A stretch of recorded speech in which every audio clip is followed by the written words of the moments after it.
time for another day in Bronie's world and at Bronie's desk. This Super Saturday, I have my glorious friend, Dr. Lisa Singletary, who was going to come on last week, but she got so busy, she lost track of the time. But never mind, I always have her on, and she's always very willing at the last minute to even jump on if she's not asleep. Well, guys, you know, this month I have been talking about grief and trauma and ways that we can help not just ourselves but others through these difficult times.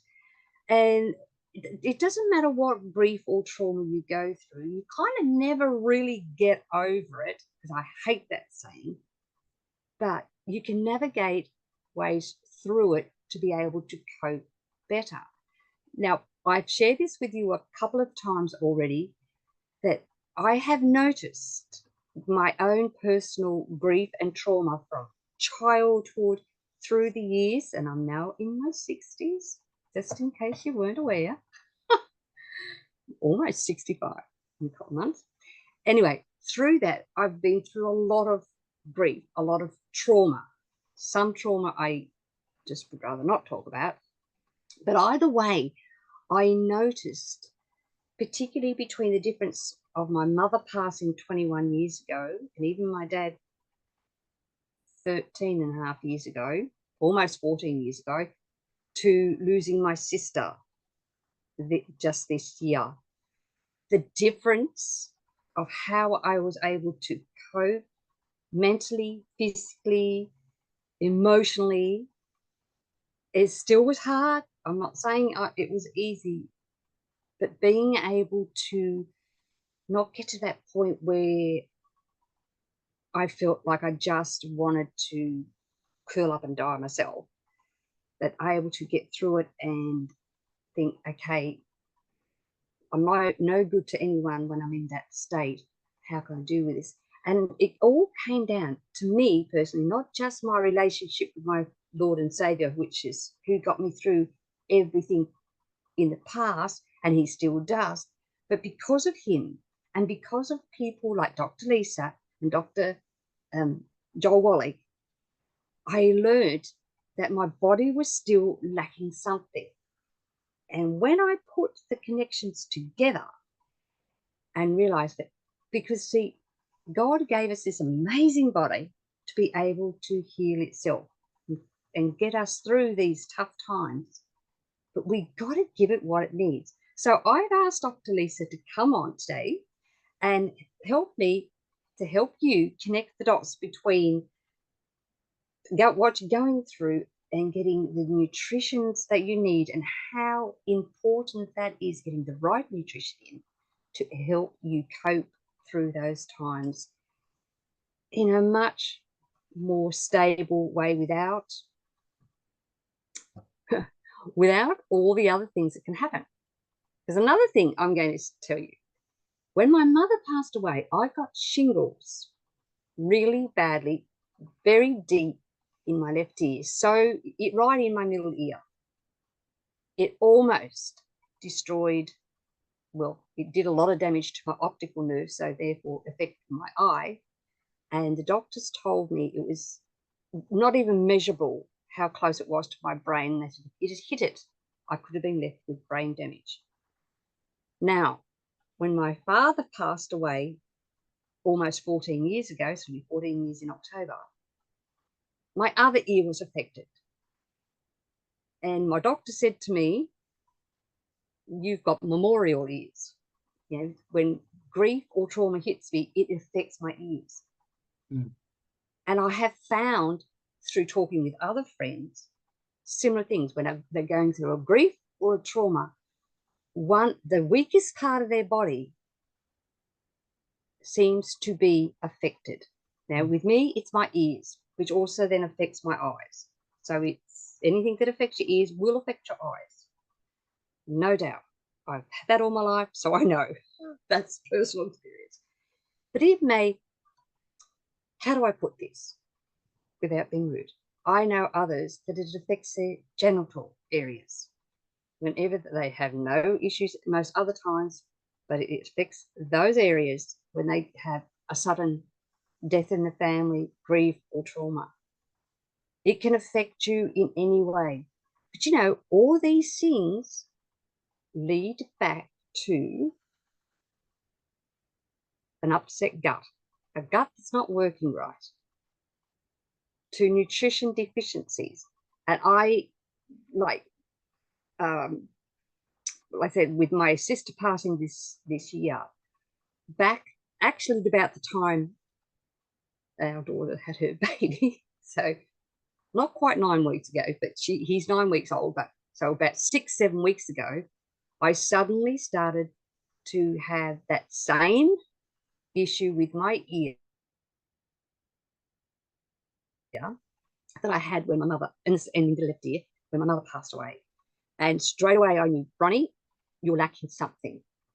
And yeah, we're all bad.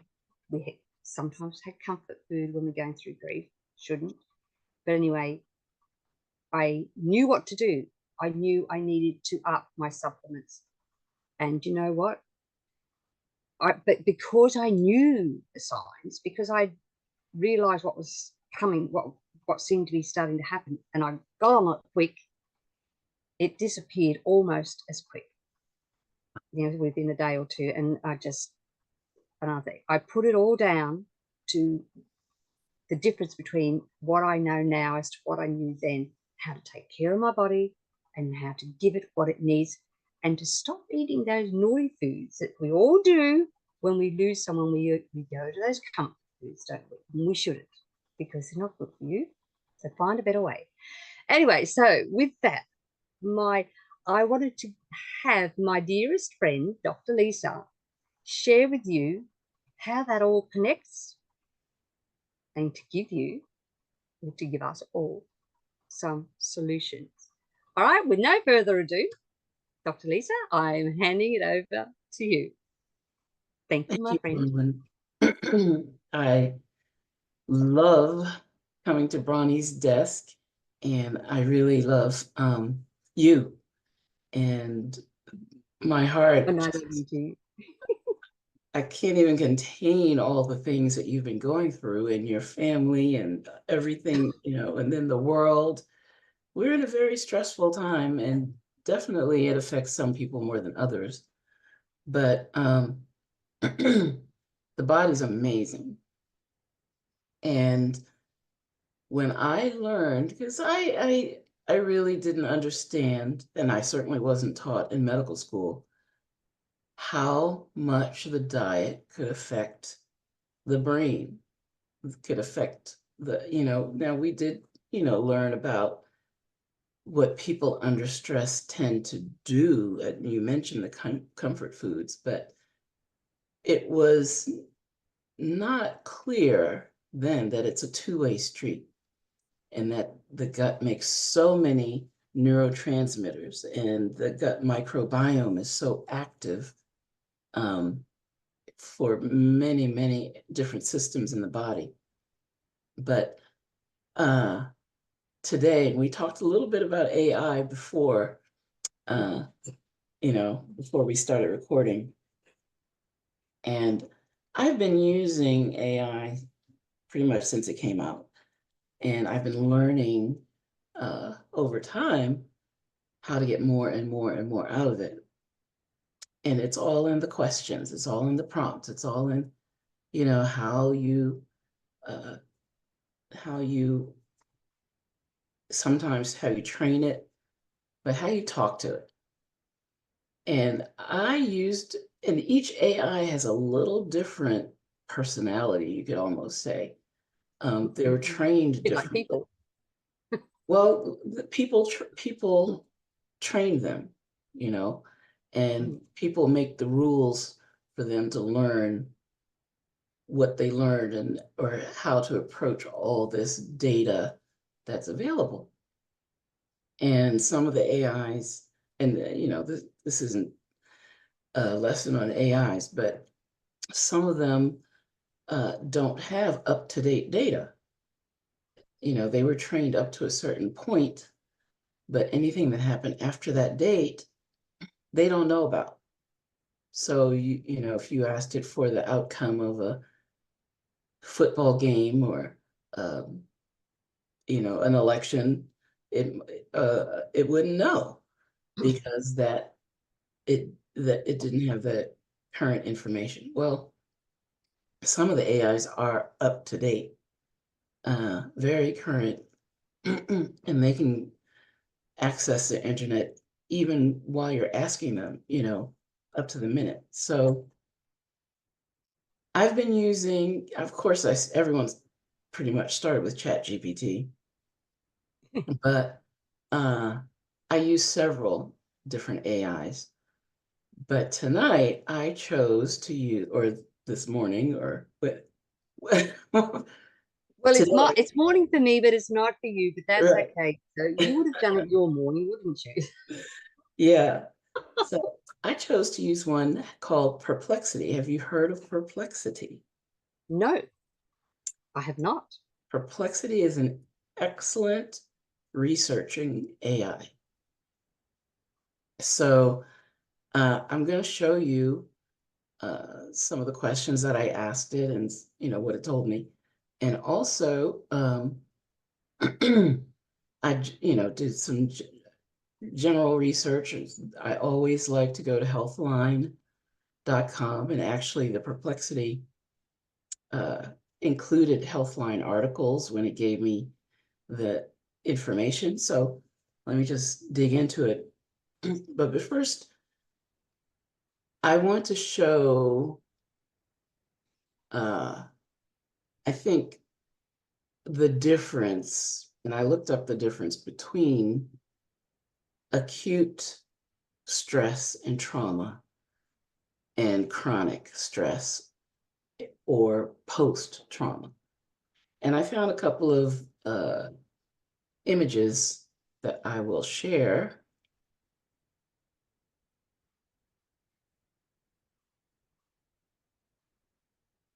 Okay, can you see my screen there? Yes, I can. Awesome. So we got acute stress on the left, post-traumatic stress on the right. Or you could put another word in here, chronic stress. So the symptom duration, acute stress lasts from the incident, and this says 3 days. You know, you'll find different there's wiggle room in some of the definitions, but 3 days to 1 month.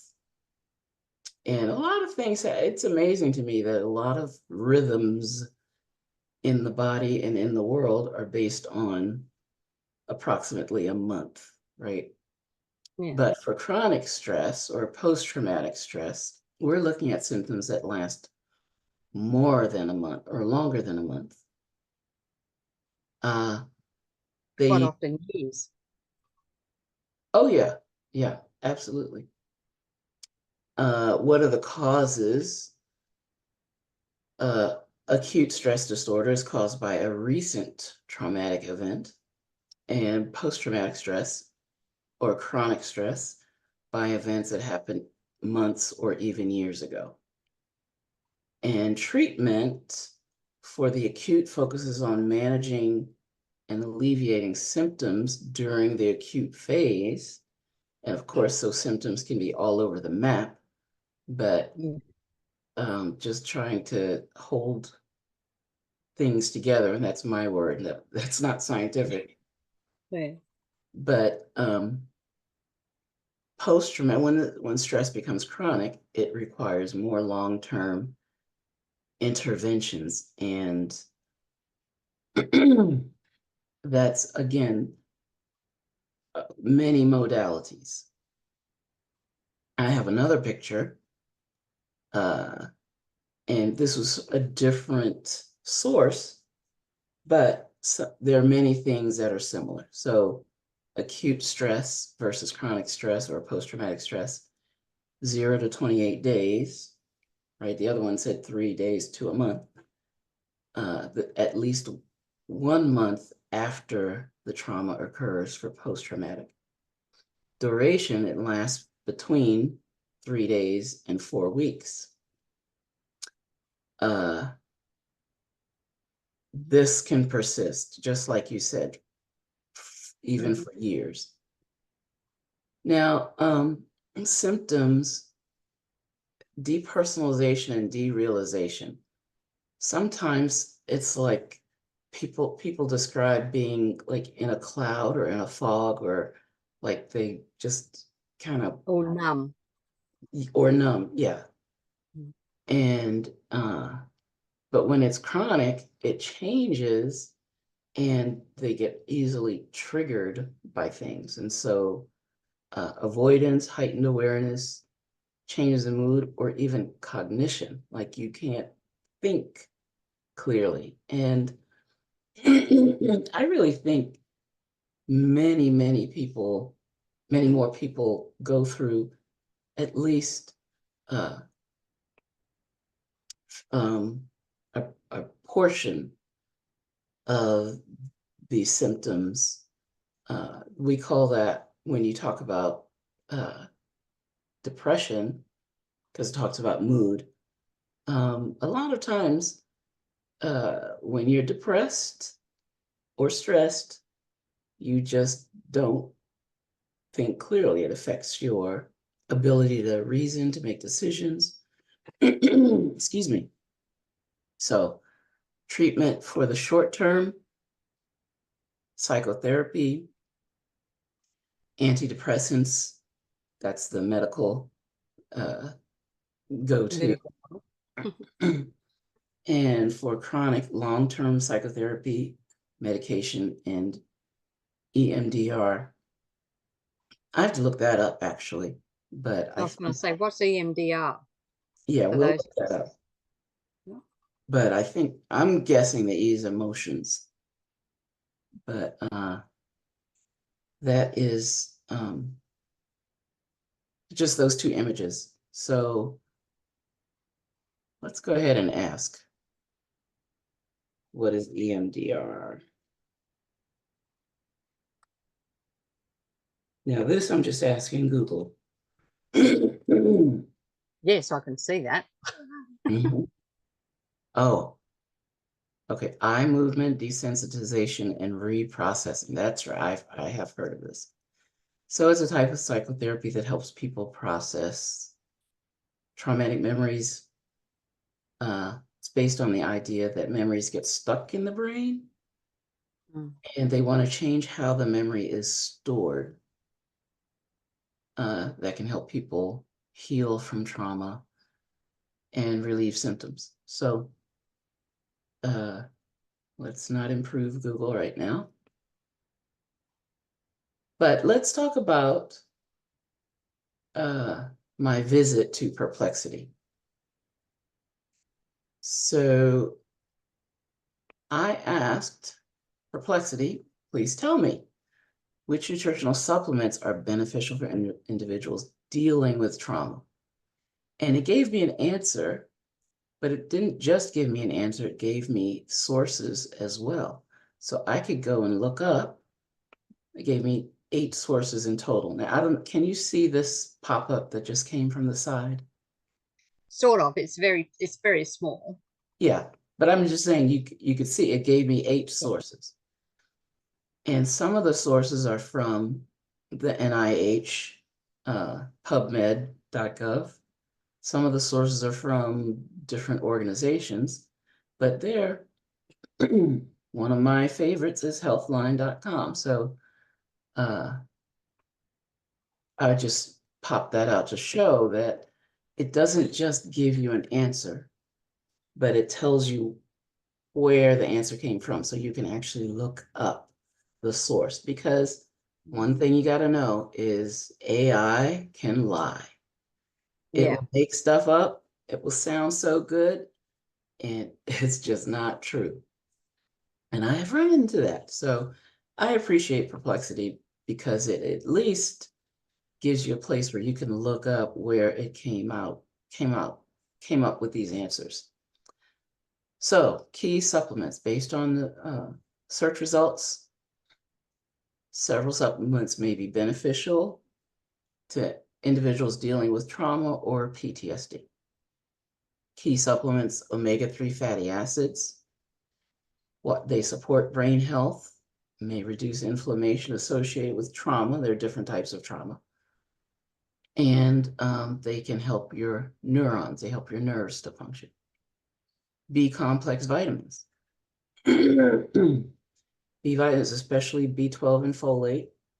And we know that many people can't take straight folate, so it's important to have methyl or methylated folate for people that don't have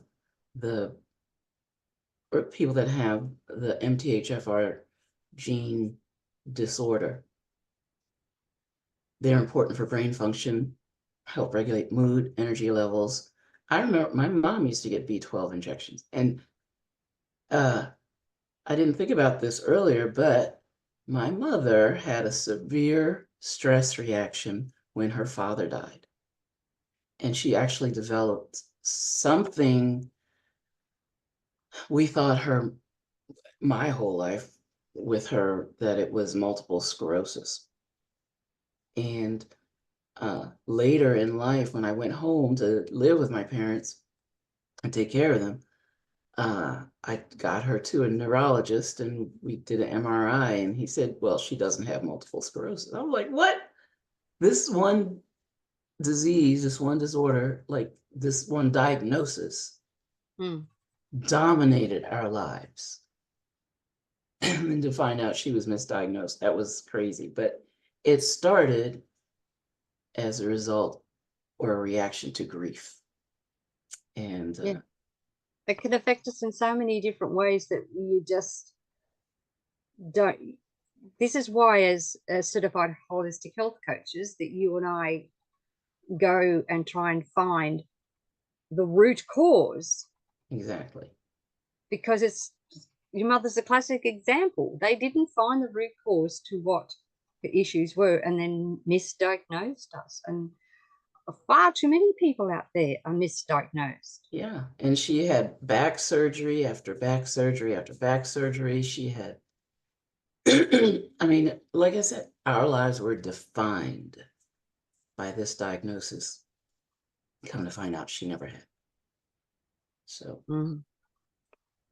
that's really scary and sad.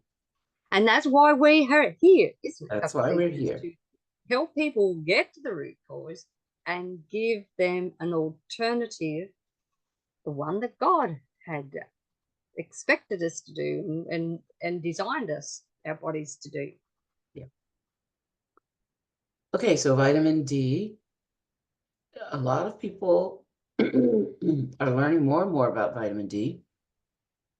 And they're learning it's not just a vitamin. And it affects many, many, many functions in the body. And vitamin D deficiency is common in individuals with chronic health or chronic stress response or PTSD. And supplementing may improve mood and well-being. And here's another thing I like about both Healthline and Perplexity. When you roll over the numbers of the references, it gives you a little thumbnail of the information that it's quoting. So really, really helps with research. Magnesium, crucial in the nervous system. And, you know, magnesium and calcium, you probably have heard of those two.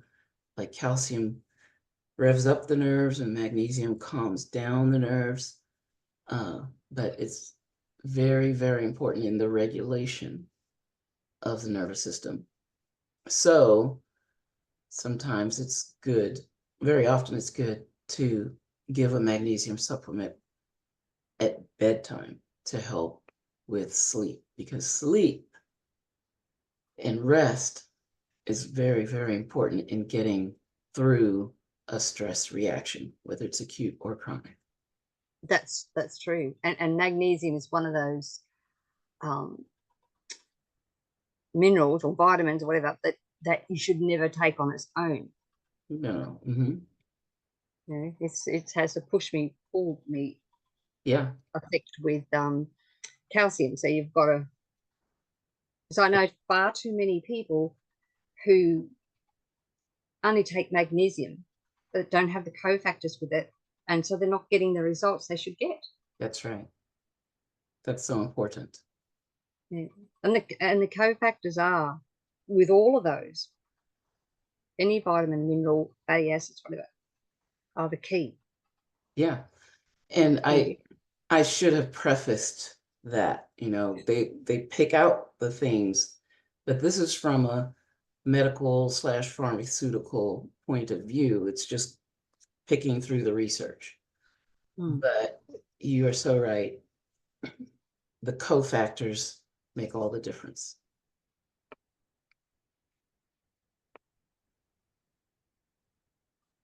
So additionally, multivitamin and mineral supplements. Yes, yes, yes. Yeah. Probiotics for gut and mental health. That's something you didn't used to hear, but No. we're catching on that the good bacteria and the bad bacteria, that balance in the gut, and you know, good and bad, we're not supposed to say that anymore. But the friendly bacteria, it's, you know, when did, It's the truth of it, isn't it? It's there. You cannot have good without the evil. It's like you can't have a negative or a positive without a negative. yeah. Mm. So NAC and acetylcysteine um, potentially helps, and adaptogens. And so, and I love ashwagandha and others, but I decided to ask more about the adaptogens. So I said, please tell me more about adaptogens for individuals dealing with trauma. And I got a nice little answer. They can be potentially beneficial. They may help the body manage stress and support overall well-being. Here are the points. So the hypothalamic pituitary adrenal axis, well, your adrenals make the stress hormones. The Mm-hmm. pituitary is telling the adrenals, well, you should wake up and make more cortisol or adrenaline, or, you know, it makes all of those things. And the hypothalamus is directing the pituitary. The pituitary is like the master gland, right? But the master has a master, and that's the hypothalamus. And they form a feedback loop. So, well, I'll get to the acute versus chronic. So, but the adaptogens help the body, just like the word sounds, adapt to stress, because they can reduce the negative effects of stress, improve the body's resistance to stress, and help to modulate that fight or flight syndrome, that response, that sympathetic nervous system. And, you know, why we want to modulate the sympathetic nervous system? Well, in the acute situation, when the bear is attacking, you need your sympathetic nervous system to kick in so you can run away from the bear. That's right. But once Or you're you'll back be in your lunch for the bear. yeah, but once you're back in your bed and you're still hyped up because of the memory of that, you know, situation, that's really not good for the body. The body is not designed to handle long-term stress. So the adaptogens help the body to modulate that response. So for trauma, adaptogens may reduce anxiety and depression. They may improve mental performance and focus. They may enhance overall well-being and resilience. They may support immune function. They may help regulate the cortisol levels, which your adrenal glands, your adrenal cortex is cortex or medulla. I think the cortisol is in the medulla. I got it mixed up. But your adrenal glands make both. They make the adrenaline. That's why it's called adrenals. but they also make the cortisol, which is your stress hormone. So what are some great adaptogens? Ashwagandha, rhodiola, and holy basil. So I love it when I see supplements that have them in it. Now, would I take just one of these things? No. I need to include those in my overall nutrition program.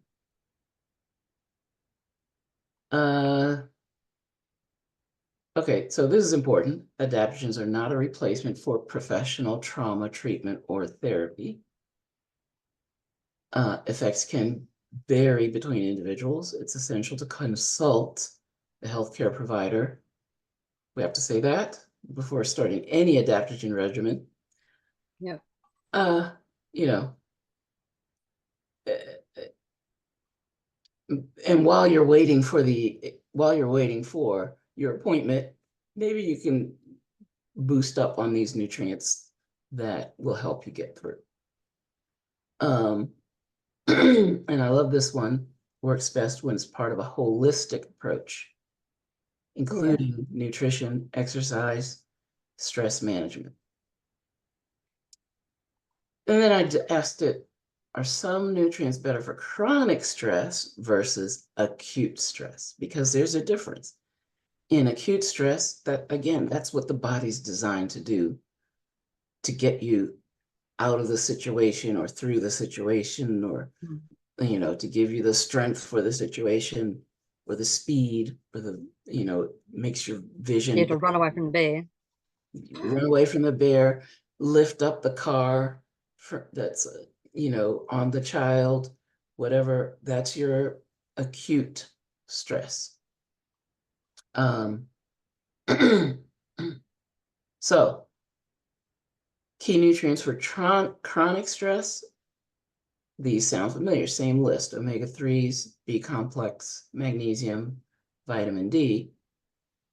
Acute stress, I thought this was interesting: antioxidants and protein.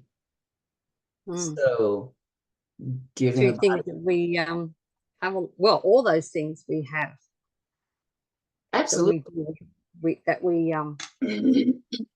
promote to better health. Absolutely. So again, my best antioxidant, I've got to throw this in because it's my favorite, is my Choreo hydration stick.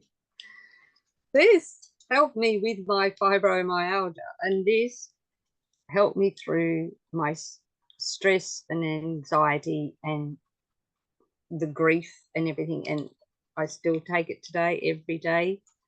When I'm really at the higher stress level, I drink more than one glass of it a day. Well, actually, I make up a nice 2.5 litre jug. So when I'm things that, even if I feel a cold coming on, and I haven't had a flu or really cold or anything for quite a few years now, not since I've been taking that, I just add an extra one or an extra two into my 2.5 litre jug that I make up and drink it throughout the day. Yeah. And people around me can be sick with the flu and I'm fine. Well, we talk about the night. And I never used to be fine, Dr. Lisa. I used to pick up everything. Wow. So I'm a walking testimony to the fact that for someone whose immune system was pretty much non-existent, to have built it to the point where people around me can be so unwell and have the flu and whatever, and I'm fine. I might start to get a little sniffle, but even when I'm around people that are really crook with the flu or have it coming on, I just up my I up my Choreo and a lot of my other supplements too, and I'm positive, absolutely positive, and my mindset is better too. That stopped me from getting sick, from getting all these flus and stuff that's been going around, particularly this last probably 5 years, 4 and a bit years. Yeah. I was thinking today, It hasn't touched me. And I've been around a lot of people who've had it. Yeah. Well, I had it. I only know for sure that I had it once, and that was the first time.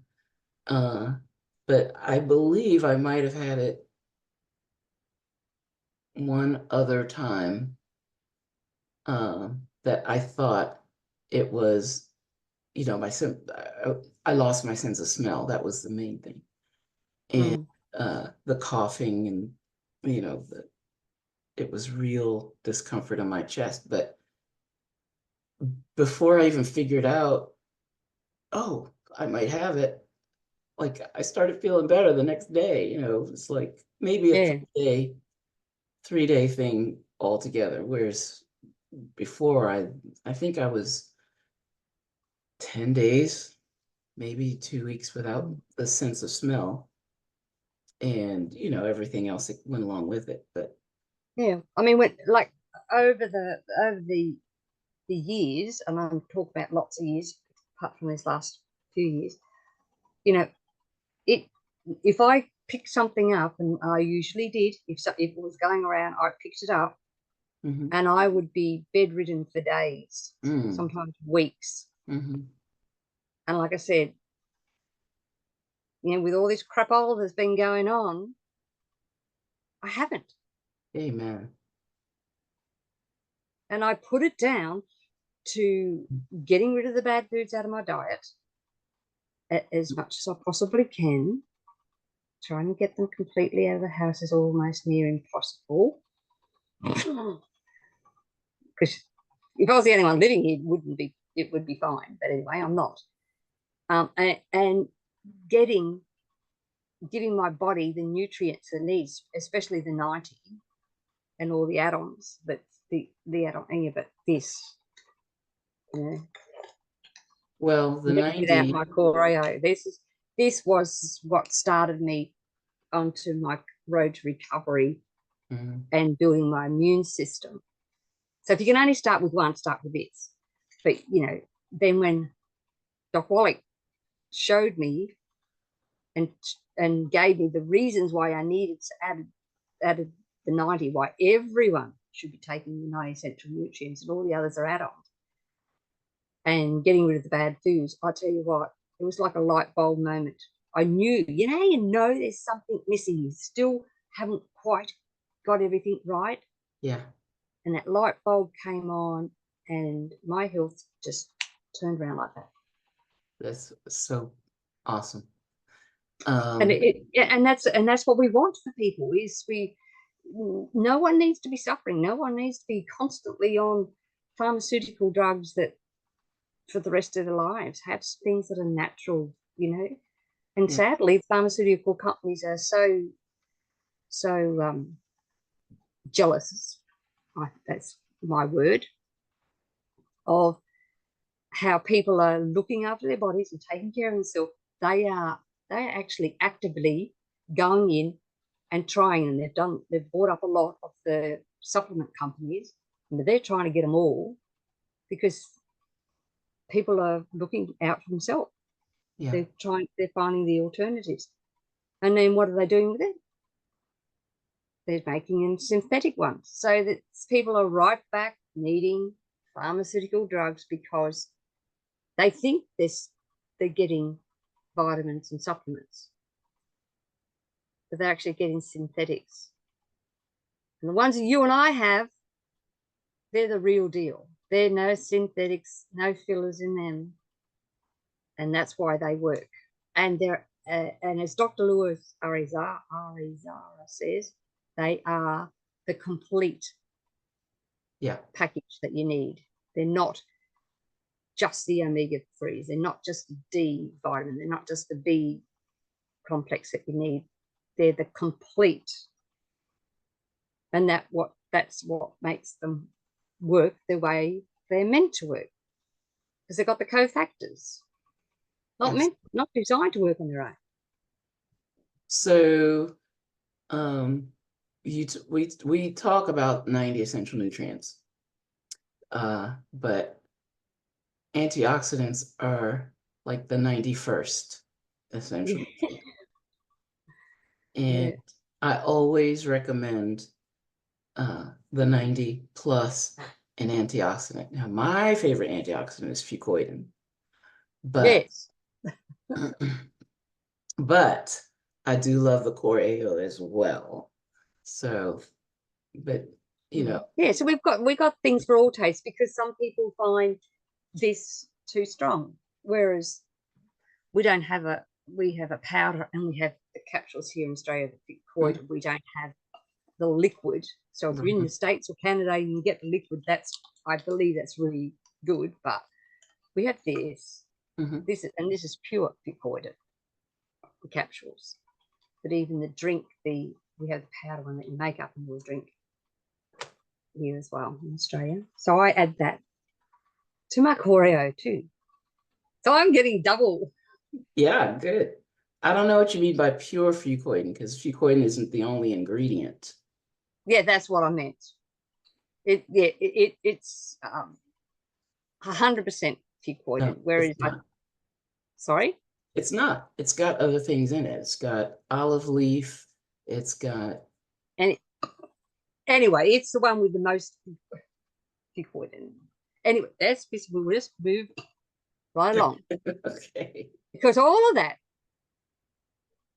of course, to absorb those, we have to fix the gut. Absolutely. So, I did another little search as far as the adaptogens because I wanted to see what Healthline had to say. And this was disappointing to me because this article was updated the last time in